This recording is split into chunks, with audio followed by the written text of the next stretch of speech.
Hi friends, இன்றைக்கி August 14ஆம் தேதி புதன்கிழமை பாக்யலட்சுமி சீரியலில் என்ன நடக்குதுன்னு சொல்லிட்டு பார்க்கலாம்.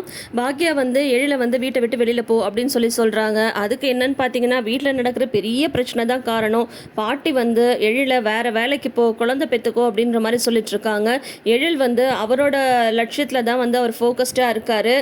ஒரு கட்டத்தில் பாட்டி நான் சொல்கிறத கேட்டுட்டு இங்கே இருக்கிறதுனா இல்லைன்னா வீட்டை விட்டு வெளியே போ, அப்போ தான் உனக்கு தெரியும். நீ வீட்டை விட்டு வெளியே போனால் என்ன வாழ்க்கை அவ்வளோ ஈஸின்னு சொல்லி நினச்சிட்ருக்கியா? வீட்டு வாடகை, துணிமணி, நிலாவுக்கு 3 வேளை சோறு, இதெல்லாம் உன்னால் கொடுக்க முடியுமா? ஒரு பால் செலவு உன்னால் பார்க்க முடியுமா அப்படின்னு சொல்லிட்டு வரிசையாக சொல்கிறாங்க பாட்டி. உடனே பாக்யா எழில, நான் சொல்லிகிட்டே இருக்கல, உனக்கு காது கேட்குதா இல்லையா? வீட்டை விட்டு வெளியே போ அப்படின்னு சொல்லிட்டு பாக்யா சொல்கிறாங்க. உடனே எல்லாருக்கும் ஷாக் ஆகிடுது. என்னடா டக்குன்னு பாக்யா இப்படி சொல்கிறாங்கட்ட, அம்மா நீங்கள் என்னம்மா பேசிகிட்ருக்க, நீ என்ன பேசுகிறேன்னு தெரிஞ்சு தான் பேசிகிட்ருக்கியா அப்படின்னு சொல்லிட்டு செழியன் சொல்ல, இன்றைக்கெல்லாம் ஃபுல்லாக பார்த்தீங்கன்னா செழியன் அவங்க அம்மாவை சமாதானப்படுத்துறதுக்கு அவ்வளோ ட்ரை பண்ணிகிட்ருக்காரு. இப்போ மறுபடியும் ஈஸ்வரி பாட்டி திட்ட ஆரம்பிச்சிட்டாங்க. போதுமா, இதுதான் நீ எதிர்பார்த்தியா? ஏமா உங்கள் அம்மா உன்னை ஒரு வார்த்தை சொன்னால் இப்படி தான் வீட்டில் பிரச்சனை பண்ணுவியா நீ?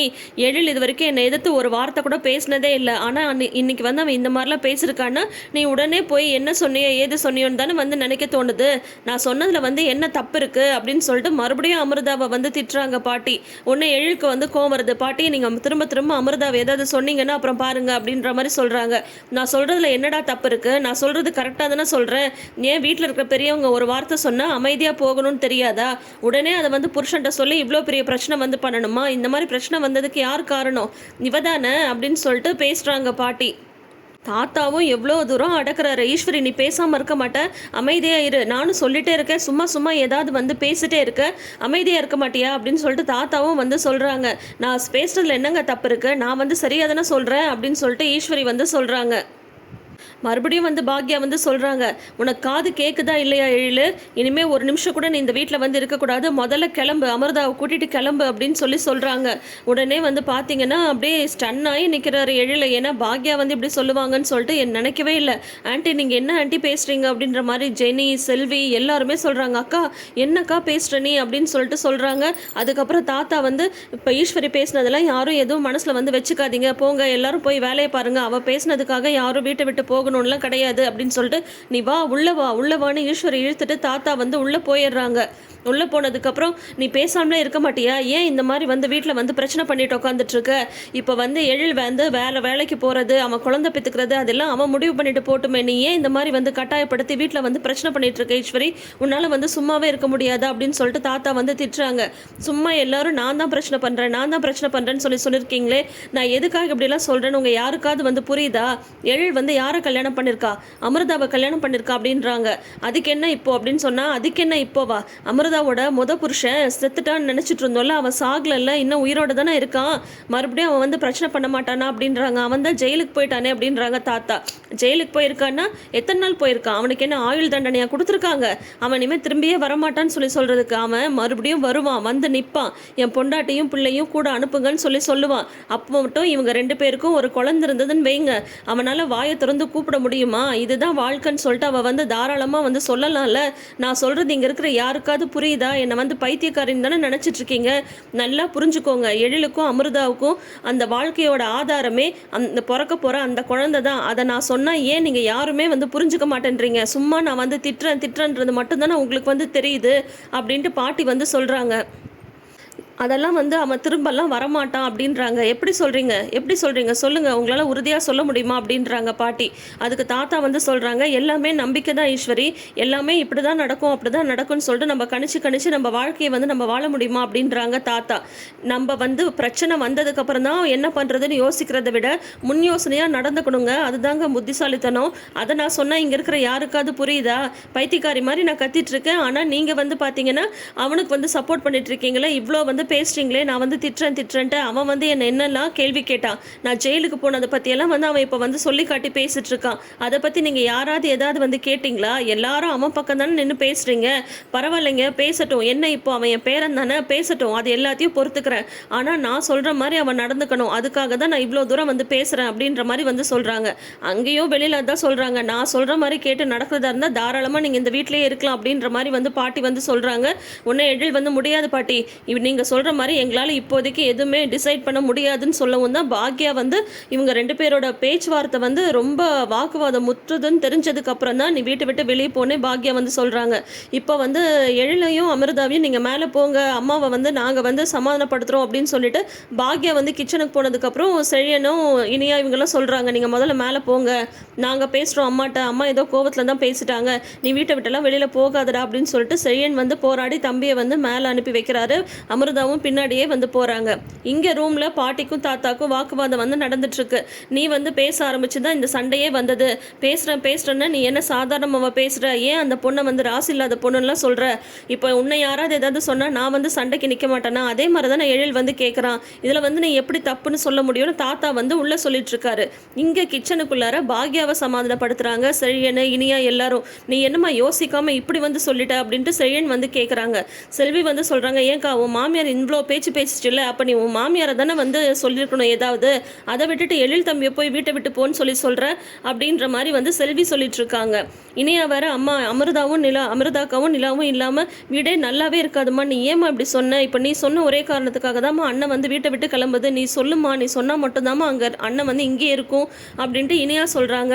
ஜெனி சொல்கிறாங்க, ஆண்டி ப்ளீஸ் ஆண்டி கொஞ்சம் யோசிச்சு பாருங்கள், நீங்கள் கோபத்தில் எதுவும் டிசைட் பண்ணாதீங்க ஆண்டி அப்படின்ற மாதிரி எல்லாம் கெஞ்சுறாங்க. சரியானா அப்படி அழறாரு அவங்க அம்மாட்ட.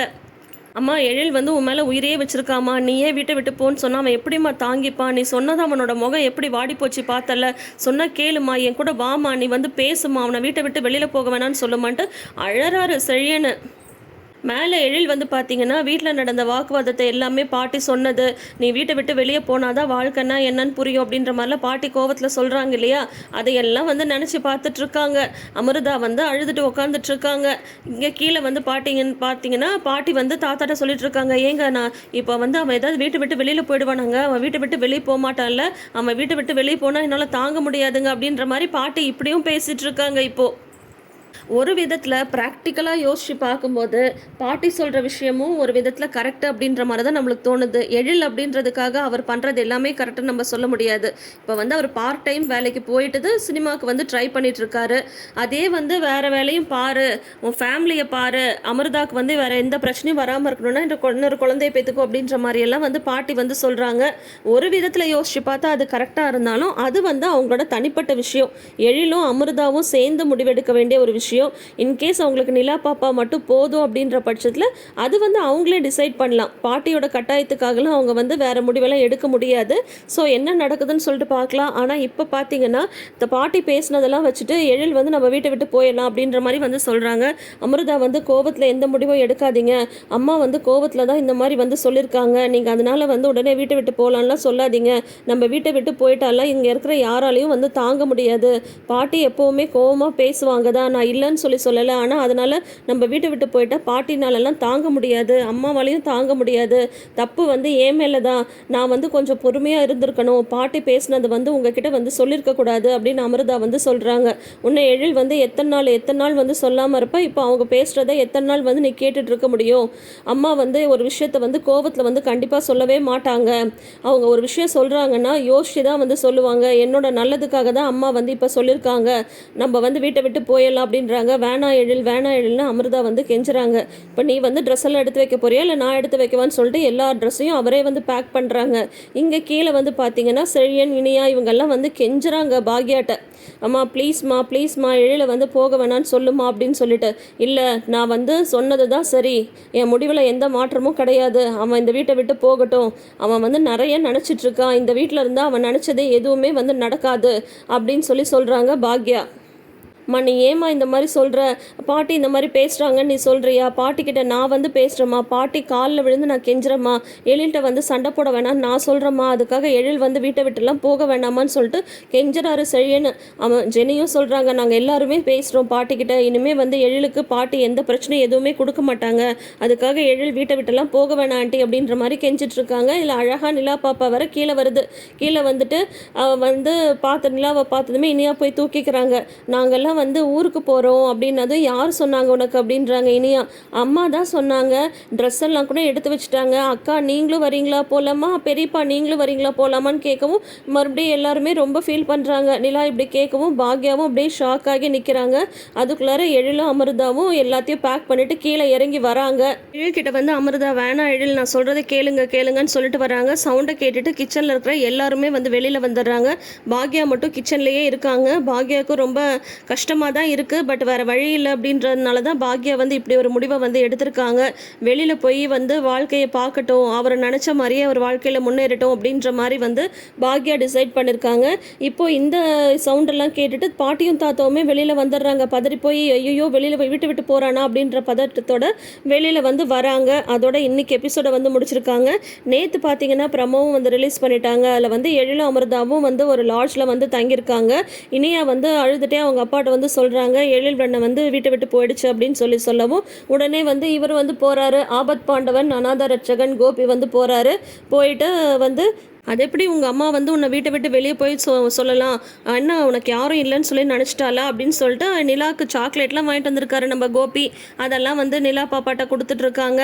ஆனால் வந்து எழிலுக்கு வந்து கோபி அங்கே வந்திருக்கிறத பார்த்துட்டு ஒரே எரிச்சலாக இருக்குது. இந்த மாதிரி ஒரு ப்ரமோவையும் வந்து ரிலீஸ் பண்ணியிருக்காங்க. ஸோ இனி அடுத்து என்ன நடக்க போகுது, எழில் என்ன பண்ண போகிறாரு, எப்படி வந்து அவர் நினச்ச லட்சியத்தை அடைய போகிறாருன்றதெல்லாம் இனி அடுத்தடுத்து வர்ற எபிசோட்ஸை வந்து பார்த்து தெரிஞ்சுக்கலாம். ஆனால் ஒன்று, என்ன தான் வீட்டை விட்டு வெளியே போ அப்படின்னு சொல்லிட்டு பாக்யாவே எழில் கிட்ட சொல்லியிருந்தாலும் எழில் தான் பாக்யாவுக்கு ரொம்ப ரொம்ப பிடிச்ச குழந்தை இல்லையா, அதனால வந்து அவங்க ரொம்ப தான் வருத்தப்படுவாங்க. ஸோ என்னெல்லாம் நடக்குதுன்னு வர எபிசோட்ஸை பார்த்து தெரிஞ்சுக்கலாம். தொடர்ந்து வீடியோஸ்க்கு நம்ம சேனலை இப்பயே சப்ஸ்கிரைப் பண்ணிக்கோங்க. நோட்டிஃபிகேஷன் பெல் ஐக்கானில் ஆல் சிம்பிள் கிளிக் பண்ணிக்கோங்க. கூடவே இந்த ப்ரிவ்யூ சொல்கிற விதம் உங்களுக்கு பிடிச்சிருக்கான்றதை மறக்காமல் ஷேர் பண்ணுங்கள். தேங்க்யூ.